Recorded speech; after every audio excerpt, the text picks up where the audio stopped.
काल देशाच्या संसदेमध्ये विरोधी पक्षनेता राहुल गांधीजींनी हिंदू समाज वर जे काही टीका केली, अपमान केला, राहुल गांधीजी कदाचित विसरले असतील की ज्या देशामध्ये त्यांनी हे वक्तव्य केलं त्या देशामध्ये 90% हिंदू राहतात। हिंदू राष्ट्र म्हणून आमच्या ह्या देशाची ओळख आहे आणि ह्या देशाचा हिंदू हा आतापर्यंत शांत आहे। म्हणूनच राहुल गांधी ज्यांना खुश करण्यासाठी प्रयत्न करतात किंवा काल जे करण्याचा प्रयत्न करत होते ते या देशामध्ये सुखाने राहू शकतात। ज्या दिवशी खरंच या देशातला हिंदू अशांत होईल, हिंसक होईल, ते तेव्हा ज्या लोकांना काल राहुल गांधी खुश करायला प्रयत्न करत होते त्यांना बिर्याणी आणि शीरखोरम्यामधला फरक पण कळणार नाही। म्हणून आमच्या देशामध्ये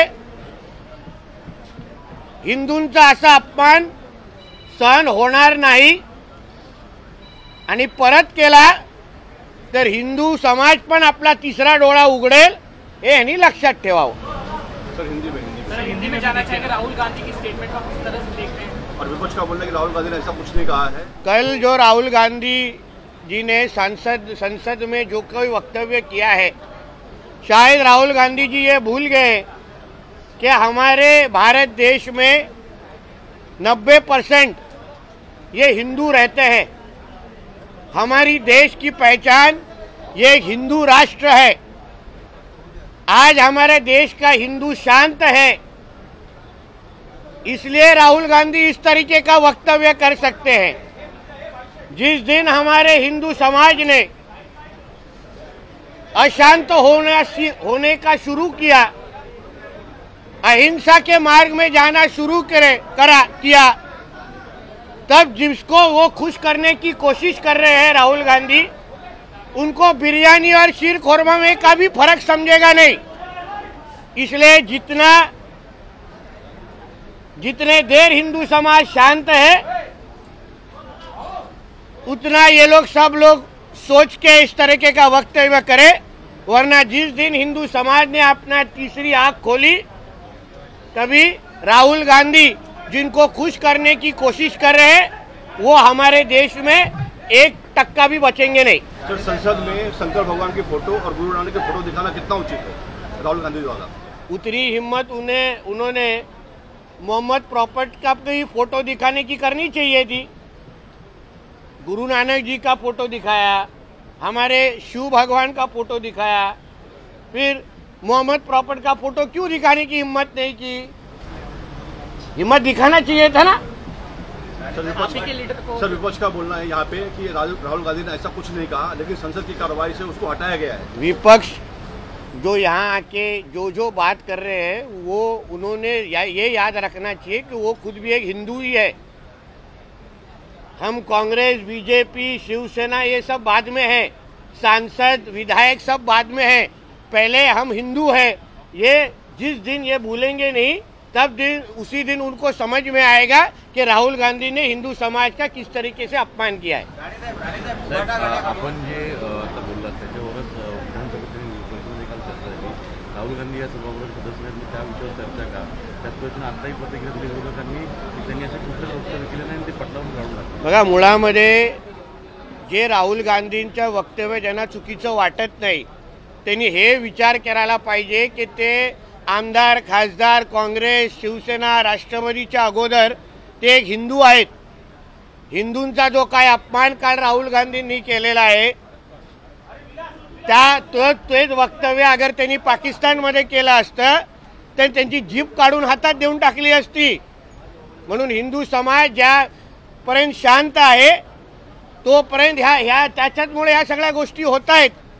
नाहीतर ज्यांना हे खुश करायला प्रयत्न करतायत ना राहुल गांधीच्या खांद्यावर बंदूक ठेवून, ते 1% पण आमच्या देशामध्ये राहणार नाहीत।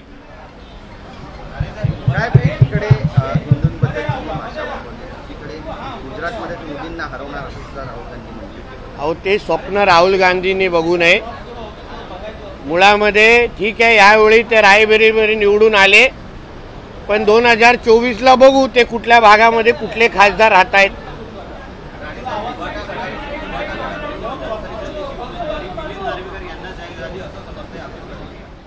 नाही, मला माझ्या त्यांना शुभेच्छाच आहेत, पण अशाच शुभेच्छा मिलिंद नार्वेकरांना आदित्य ठाकरे आणि वरुण सरदेसाई देणार का, हा प्रश्न जरा त्यांना कधीतरी विचारा. कारण का मी ऐकलं मिलिंद नार्वेकरचा निर्णय झाल्यानंतर मातोश्रीमध्ये काल संध्याकाळी महाभारत झालेला आहे. त्याबद्दल जरा त्या दोघांना धरा आणि थोडं त्यांना सात्वन करा. मिलिंद नार्वेकर कमजोर कडी ठरतील भविष्यात असं म्हणावं. आता कमजोर काय कुठली कडी धरतील हे त्यांनाच विचारा, पण थोडा ही प्रतिक्रिया कुठेतरी आदित्य आणि वरुणला विचारा, ते सांगतील खरी प्रतिक्रिया मिलिंद नार्वेकरांची.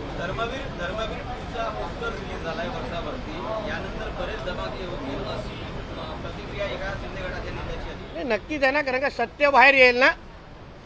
उद्धव ठाकरेचं वस्त्रहरण थोडं 5% धर्मवीर 1 मध्ये झालं, धर्मवीर 2 मध्ये उरलं सुरले पण कपडे काढण्याचं काम होईल आणि मग पानं लावायला लागतील सगळीकडे.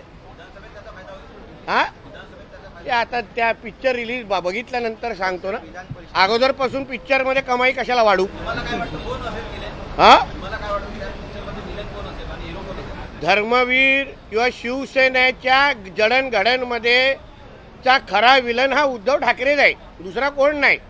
उद्धव ठाकरेला मायनस केलं असतं तर आज शिवसेना एक संघ असती आणि ताकदीचा पक्ष म्हणून एक शिवसेना असती. म्हणून उद्धव ठाकरे हा शिवसेनेच्या पूर्ण स्टोरी मधला विलन आहे. अंबादास दानवे यांनी काल विधान परिषदेत साधारण भूमिका केली. आज संजय राऊत म्हणतात हे सगळे एजंट आहेत जे बाहेरून भाजपमध्ये आलेले आहेत आणि अंबादास दानवेंनी केलं त्याचं समर्थन. संजय राऊत पण दलालच आहे ना.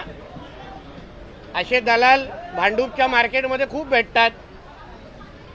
तो आता हल्ली सिल्वर ओकची दलाली कमी आणि 10 जनपदची चाटुगिरी थोडी जास्त वाढवली आहे, म्हणून जीवेला हाड राहिलेला नाही आहे. आज सकाळी एवढंच राहुल गांधीचं कौतुक होत होतं, मला संशय येत होता की राहुल गांधींनी आतापर्यंत लग्न का नाही केलं. एबीपी माझा, उघडा डोळे बघा नीट.